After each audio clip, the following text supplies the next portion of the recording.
자당 대통령 탄핵시키고 교묘하게 사과하라고 압박하며 내란 정당 프레임 씌우려는 한동훈계 참 나쁜 사람들입니다. 배신자들로 인한 두 번의 탄핵으로 보수당이 무너지고 국가가 위기에 몰렸습니다.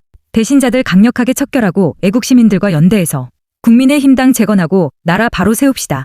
예. 그때 김무성이라는 사람이 대표잖아요. 예.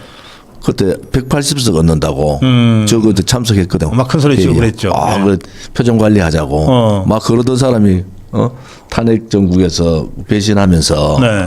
본인들 때문에 그 배신 안 했으면 탄핵이 안 되는 거예요. 당연하죠. 예. 그런데 갑자기 뭐 180석 얻을 정도로 정책이나 뭐 그런 그 국정 운영을 잘했는데 네. 갑자기 탄핵시키는 거야. 나쁜 사람이라고. 그래서 그게 얼마나 허구냐. 그리고 지금 이제 그 8년 9년 지났는 지금 보면은 그들의 배신 행위 네. 또 탄핵에 대한 단절을 참 못했구나 우리가. 네. 우파도 배신하면 죽는다. 그게 이제 소위 저건 뭐 개인적인 인간적인 배신이 아니고 그렇죠. 이 대한민국 또 대한민국 국민 자유민주 체제에 대한 배신이잖아요. 네, 대의를 배신한 거죠. 그죠? 예. 그 체제에 대한 배신을 하면서 그 다음 들어오는 거는 반체제, 소위 사회주의자들이 들어와서 예. 나라를 이 지경 만드는데 박근혜 대통령 때 한 번 당하고도 또 그런 짓을 한 놈들은 예. 정말 나쁜 놈들이에요. 그때가 뭐 생각이 나는데 그때 그 이제 청선에서 어쨌든 한석 졌어요. 그 다 김무성이 때문에 진 거죠. 그 대구 동구 같은 경우에는 그 당시 자유한국당입니까? 그 신한국당입니까?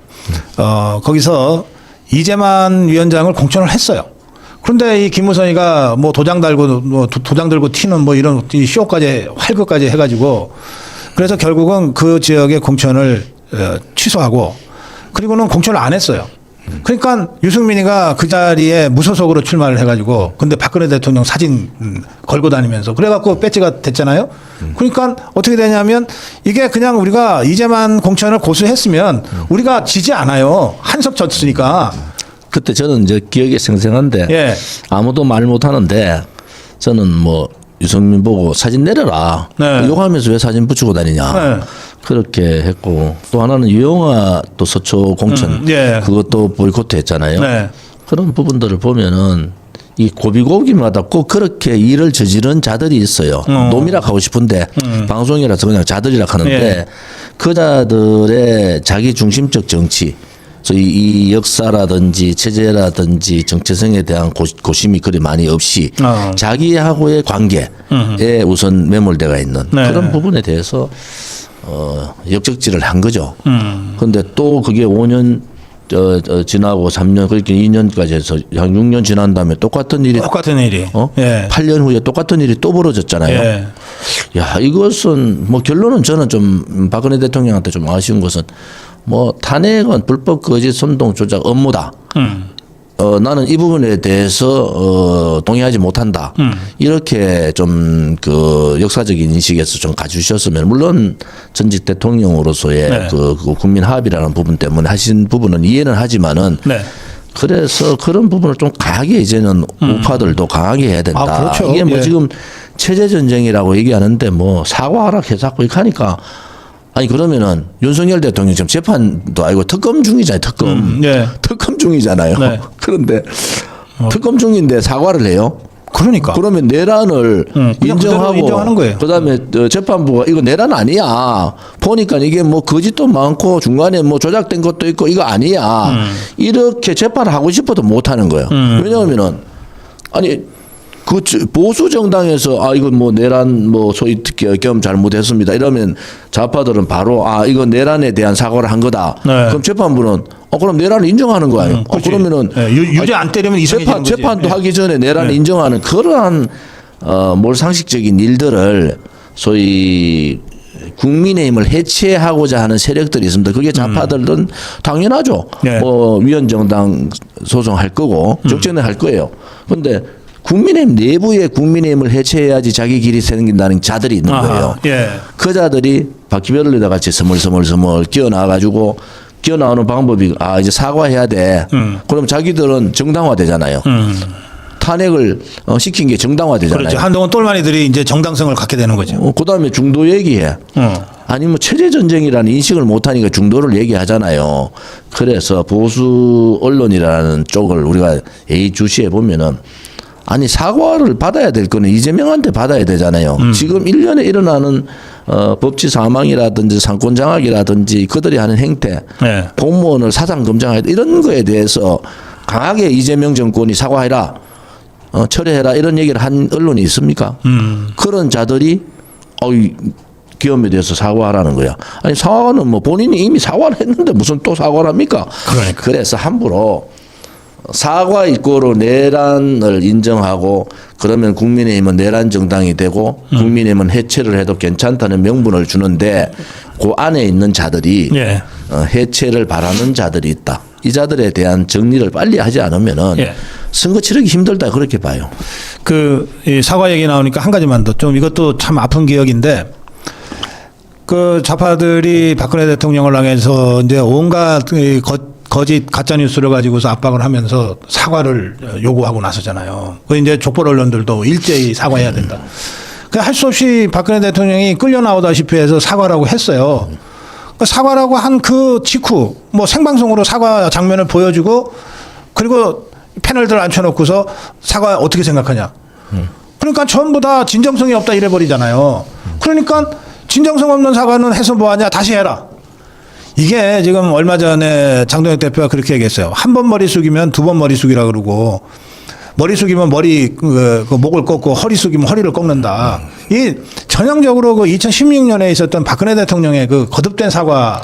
그 2016년, 2017년에 그러한 부분들이 그 얘기하면서 기다렸던 듯이 태블릿 PC를 까잖아요. 예. 지금 전부 거짓말이잖아요. 거기에 핵심적인 역할을 한 게 한동훈입니다. 네. 태블릿 PC의 조작에 핵심적인 역할을 한 게 한동훈 팀이잖아요. 네. 그러면 그런 부분들을 지금 돌이켜 생각해 보면은 이 두 번의 탄핵이 그런 자들에 의해서 됐다. 이제 그 사람들을 좀 징계를 하고 정리를 해야 되는데 장동혁 대표가 저렇게 하는 부분에서 힘은 당원들이 실어줘야 되고 국민이 실어줘야 되지 않습니까? 지지율을 높이고 특히 뭐 고향이라는 충청권에서 국회의원이 충청도에 있는 국회의원이 대망론을 가장 근접하게 1등을 한 적이 있었나요? 없었잖아요. 그래요. 예. 충청의 국회의원이 그러면 충청에 있는 분들이 중심을 잡고 그런 길로 가야 된다. 그다음에 장동혁 대표는 이미 이게 체제 전쟁이라는 선언을 했잖아요. 네. 전쟁하는데 상대편에 대고 사과를 하는 게 어디 있습니까? 지금 전쟁 중인데, 전쟁 중인데 안에 앉아가지고 전쟁을 치를 생각은 안 하고 당을 해체시키겠다는 생각을 갖고 있는 그러한 자들을 두고 어떻게 전쟁을 하겠느냐. 그래서 장동혁 대표가 체제 전쟁이라는 프레임을 정확하고 내자 안에 다 들어가 있잖아요. 내란 뭐좀 계엄에 대한 사과 안 돼. 그다음에 고개 숙여도 안 돼. 좌파들의 지금 독재의 길을 열고 가는 좌파들하고는 체제 전쟁으로 싸울 수밖에 없어. 그런데 사과하고 중도 타령을 할 때거든. 지금 중도가 어디서 체제 전쟁하는데 그런 부분에서는 그래. 장동혁 대표가 지금 가는 길이 이제 옳은데 뭐 구미 집회를 보면서 좀 느낀 점은 좀 더 분발해라. 특히 이제 TK 지역에서 하는 소위 체제 전쟁에 대한 서막을 열어가는 거 아닙니까? 지역별로. 10,000명 모여야 된다. 500명 모이가 뭐 하냐. 그래서 특히 TK 국회의원들이 분발해서 이거는 체제 전쟁이라는 인식을 가져야 된다. 그게 아니 뭐 고기도 먹어본 사람이 잘 먹는다면서. 아니 한 10년 넘게 오로지 광장에서 좌파 종북주 좌파들과 투쟁해 온 사람들 장애 집회라 그러면은 그냥 눈 감고도 뭐 ABC가 싹 나오는 이런 우리 자유파 국민들과 또 이 우리공화당 뭐 자유통일당 자유민주당 이런 그 우파 단체 자유화혁신당 이거하고 손잡고 하면은 10,000명이 아니라 10만 명도 가능해요 쉽게. 그걸 국민의힘 혼자서 뭘 하려고 그러니까 잘 안 되는 거 아니에요? 그러니까 뭐 2017년 3월 1일 의 규모는 언제라도 모을 수 있는데 한 가지 좀 더 희망적인 것은 2030, 40 세대들이 그렇죠. 나왔잖아요. 네.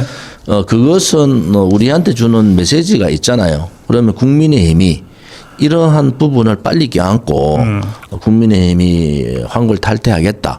그리고 자기 변화 개혁도 같이 이뤄가면서 하면은 저는 국민의힘에 대한 기대도 높아지지만은 지금 뭐 이재명 정권이 지금 뭐 문제동이 하는 게 제정신이 아니잖아요. 네. 근데 저걸 가지고 사과하라 소리 안 하고 반대로 역으로 사과하라. 그럼 지금 재판 중인 사건을 사과하라 하는 건 또 그것도 웃긴 거잖아요.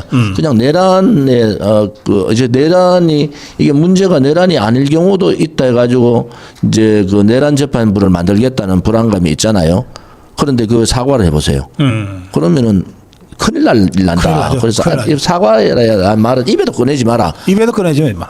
근데 이제 그 뭐 초선 중에 뭐 한 서너 명이 그래요. 지금 한동훈 똘마니들이죠. 근데 이제 재선 중에 난 재선 전체인 줄 알고 깜짝 놀랐는데 보니까 뭐 권영진이 하고 뭐 한 2명 더 되는 것 같아요. 해갖고서 뭐 사과해야 된다 그러고 또 권영진이는 뭐 하여튼 뭐 좀 그러고 있는데 이게 저 혹시 우리 조원진 대표 원래 지역구 아니에요? 제 지역구죠. 근데 이런 뭐 참. 저는 제 지역구라서 뭐 그런 얘기보다는 우리가 놓쳤던 부분이 그 탄핵 전국에서 투표하러 정하자 한 사람들이 있어요. 그게 한 35명 정도 되는데 예. 그게 앞장던 사람이 권영진이잖아요.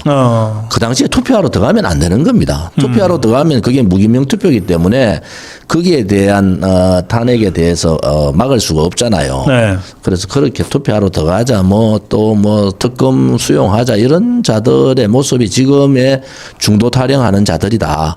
결국은 그들은 뭐 권영진은 뭐 또 이재명 경기도지사 그때 뭐 탄원서까지 냈잖아요. 용서해 달라고. 그래서 대구 시민들 정신 차리십시오. 지금 이 탄원서를 두 번의 탄핵에서 지금 중도 얘기하는 오세훈, 박형준, 그다음에 권영진 제일 앞장서 가지고 탄핵에 찬성했던 사람들이에요. 네.